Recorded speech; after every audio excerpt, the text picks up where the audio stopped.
নমস্কাৰ প্ৰিয় দৰ্শক, ষ্টুডিঅ'ত নানা বিগত 3 বছৰে সম্পূৰ্ণ হৈ নুঠিল কুকিলা গুনিয়ালগুৰি সংযোগী পকী দলং।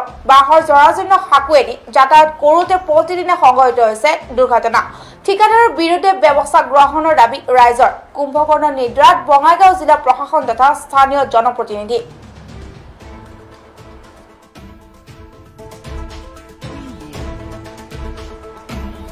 বৰপেটা আৰু বঙাইগাঁও জিলাৰ সীমামূৰীয়া কুকিলা গুনিয়ালগুৰি সংযোগী নিৰ্মীয়মান পকী দলংখন সম্পূৰ্ণ হৈ নুঠাত যাতায়াতৰ জমৰ যাতনাত ভুগিছে স্কুল কলেজৰ ছাত্ৰ ছাত্ৰীৰ লগতে সাধাৰণ ৰাইজে। 2017 পৰা 2018 বৰ্ষত উত্তৰ অভয়াপুৰীৰ বিধায়ক আব্দুল হাই নাগৰিকে দলংখন নিৰ্মাণৰ কামৰ শুভ উদ্বোধন কৰে যদিও বঙাইগাঁও জিলাৰ গড়কাপ্তানি বিভাগ আৰু ঠিকাদাৰৰ গাফিলতিৰ বাবে দলঙৰ কাম সম্পূৰ্ণ হৈ উঠা নাই বুলি ৰাইজে অভিযোগ কৰিছে। তাৰোপৰি ৰাইজৰ যাতায়াতৰ বাবে বিকল্প বাহৰ সাঁকো আছে যদিও সাঁকোখন জহি খহি যোৱাত এইদৰে বহুতে কষ্টৰে যাইছে ৰাইজে যাতায়াত কৰা দেখা গৈছে। মেৰামতি নকৰাৰ ফলত মাজে সময়ে ভঙা সাঁকোৰ পৰা পৰি ইতিমধ্যে কেইবাজনো ব্যক্তিৰ হাত ভৰি ভঙাৰ তথ্যও পোৱা গৈছে।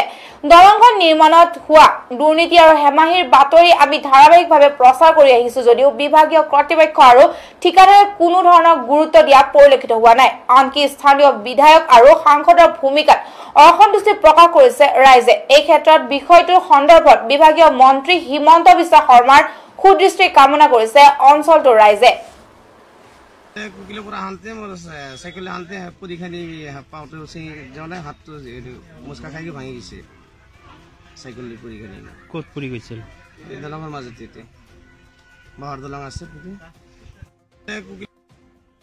এইটো দলং আজি এইটো বাঁহৰ দলং চাই আছে আপোনালোকে। এইটো আমাৰ আজি 3 বছৰ ধৰি এই কামটো চলি আছে, কিন্তু আজিলৈকে এতিয়ালৈকে কামটো ক্লিয়াৰ হোৱা নাই। তো ঠিকাদাৰৰ গাফিলতিতে এইটো কামটো এনেকুৱা হৈ আছে। তো আমি যাব পৰা নাই। ৰাস্তাটো আপোনালোকে দেখি আছে, বাঁহৰ সাঁকোই দি আছে। যাওঁতে তামাম অসুবিধা হয়। আমি খোজকাঢ়ি যাব নোৱাৰো, চাইকেলেৰে যাব নোৱাৰো। তাৰপিছত গাড়ীটো নচলে, আমাৰ যাওঁতে খুব অসুবিধা হয়।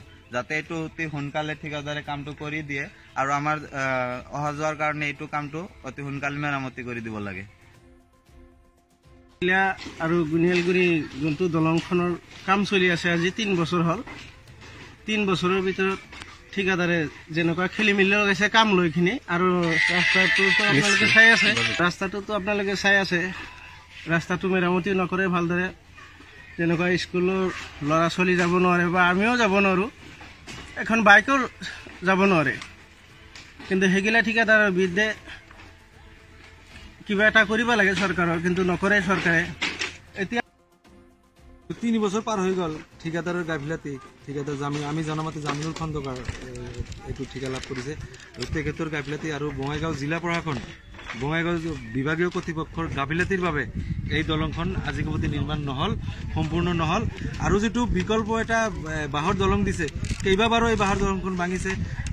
আমাৰ ইয়াৰে ৰাইজে পইচা বৰঙণি তুলি দলংখন মেৰামতি কৰা আমি দেখিছোঁ। আমি চৰকাৰক এইটো আহ্বান জনাম আৰু গড়কাপ্তানি মন্ত্ৰী ডক্টৰ হিমন্ত বিশ্ব শৰ্মাক এইটো আহ্বান জনাম, তেখেতে সভ্যতাৰ ৰাজনীতি নকৰি উন্নয়নৰ ৰাজনীতি কৰক। ৰাইজে এনে তেওঁলোকক ভোট দিব। আৰু শেষত এটা কথাই ক'ম যে এই দলংখন অতি সোনকালে নিৰ্মাণ কৰক, আৰু যিগৰাকী ঠিকাদাৰ সেই ঠিকাদাৰগৰাকীৰ বিৰুদ্ধে বিহিত ব্যৱস্থা গ্ৰহণ কৰক। 3 বছৰ পাৰ হৈ গ'ল ঠিকাদাৰৰ গাফিলতি। ঠিকাদাৰ আমি জনামতে জামিনুল খন্দকাৰ এইটো ঠিকা লাভ কৰিছে।